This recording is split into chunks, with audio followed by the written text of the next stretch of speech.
plans are hatched. When Mr. Morales went into the kitchen to get a glass of water, I carefully opened the lock that doesn't lock and slipped out of my cage. I leapt over the chair, then scampered down to the floor and hid in the corner behind the long curtains. Mr. Morales returned and sat down again. The children were still thumping and bumping and were now screaming and screeching as well. "Say, Humphrey, maybe you need some water too," he said and leaned toward my cage. Mr. Morales gasped when he saw that it was empty. "Humphrey, where did you go?" "Oh, I should have known you'd escape. I'd run away from those kids if I could too. But do me a favour, Humphrey. Please come out." In a panic, he darted around the room. "The kids in room 26 will hate me if I lose you," he said. I felt sorry for Mr. Morales, so I scratched around for a little. "There you are," he said, bending down to look at me. "Now let's get you back in your cage." Not quite yet, I thought.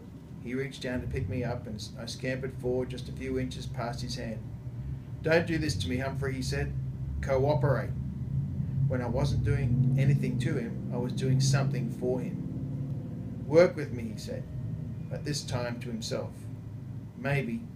Hey, that's it." He looked down at me. With your help, Humphrey."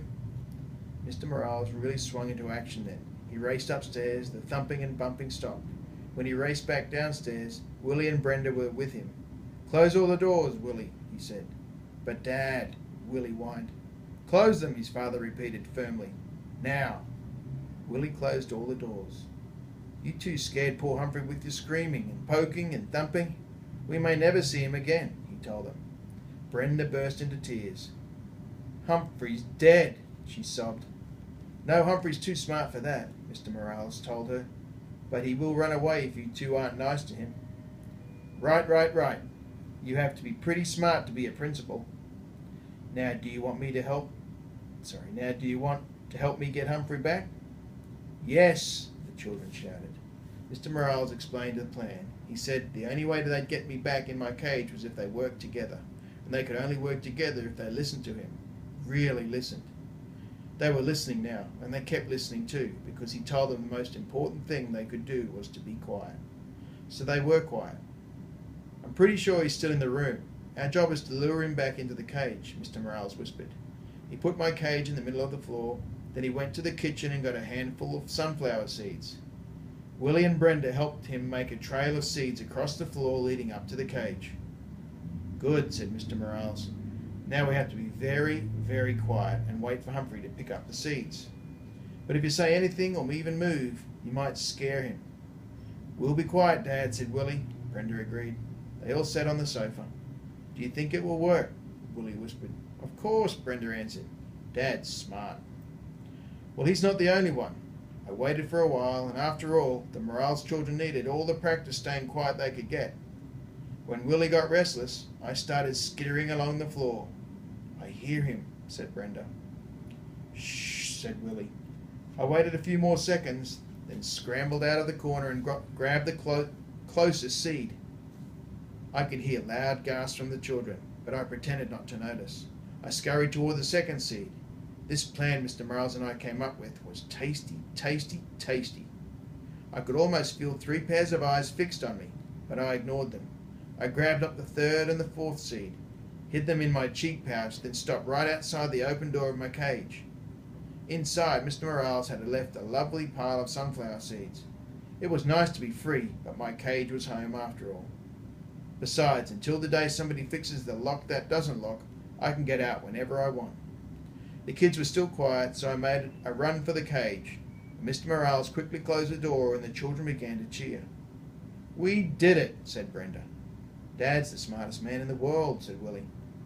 "Hey, you kids helped. When we cooperate and work together, we make a pretty good team," Mr. Morales told them. "Lo Mayor," Willie agreed. "The best." Mr. Morales squatted down and winked at me. Of course, Humphrey helped too. I'll say. The rest of the weekend with the Morales family was fine. Sometimes the kids started interrupting their dad or mum, but Mr. Morales just reminded them that they could be polite if they tried.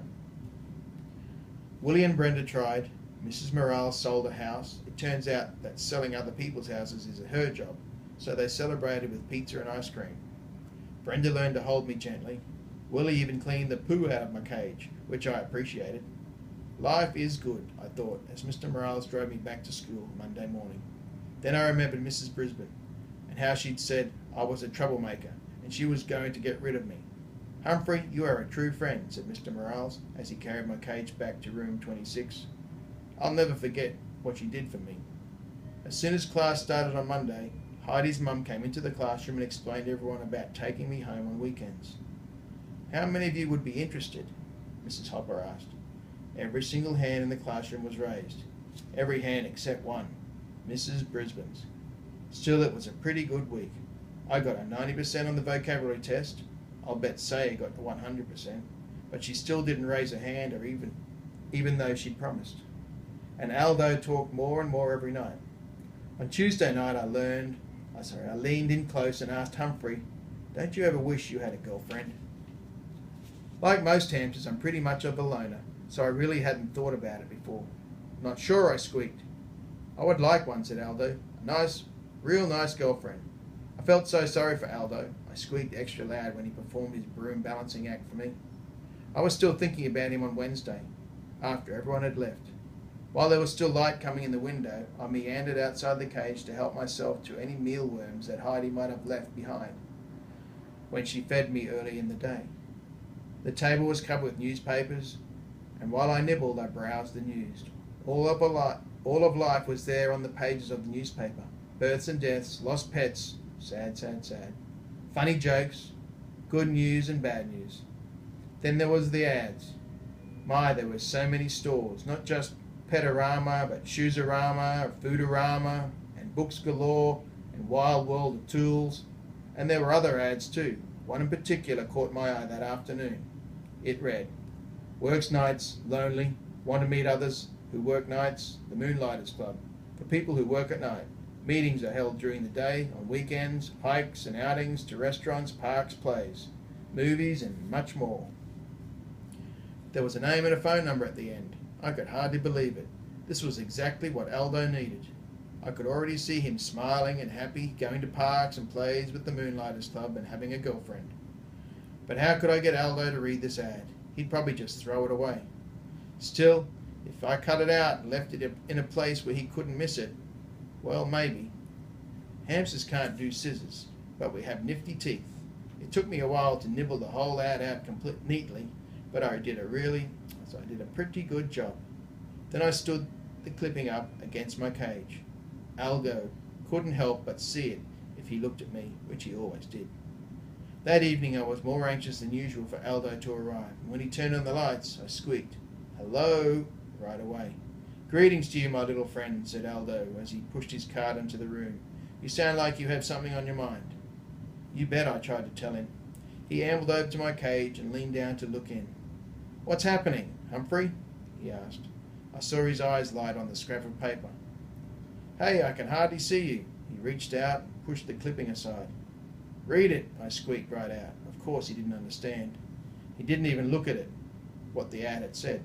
He just set it down next to the cage and leaned in closer. I was squeaking a blue streak. "Look at it now!" "Calm down, Humphrey. I've got a treat for you," said Aldo. He reached into his pocket and pulled out a tiny bit of carrot. "Your pal Aldo would never forget you." My heart sank. You try to help a human and they don't even pay attention. But as you know, I don't give up easily. I squeaked happily while he balanced his broom on one finger, as usual. But my mind was on the Moonlighters Club and how to get Aldo there. After he left, I scrambled out of my cage, picked up the newspaper clipping and tucked it inside my notebook. Then I hid the notebook behind my mirror. If I didn't, somebody mean like Mrs. Brisbane might throw it away. I was still wondering what to do with it the next day when Mrs. Brisbane rolled in a cart with a big machine on it. "This is the overhead projector," she told the class. "I'm going to use it for some map work." Mrs. Brisbane turned the machine on. A bright light was projected onto the wall. Then she placed a paper map on the glass, and suddenly the map showed up really big on the wall. She could write on it and draw on it, and you could see everything she wrote. A machine like this could come in very handy, I thought. So when Mrs. Brisbane turned the machine off and sent my classmates off to lunch, I thought about that machine. When AJ cleaned my cage and changed my water and bedding, I thought about that machine. I thought about it so hard and I suddenly came up with a really, really, really good plan. But it would be difficult to carry out and dangerous as well. Tip 5. If a hamster manages to escape his cage, you can sometimes lure him back in with a trail of sunflower seeds. Guide to the Care and Feeding of Hamsters by Dr. Harvey H. Hammer.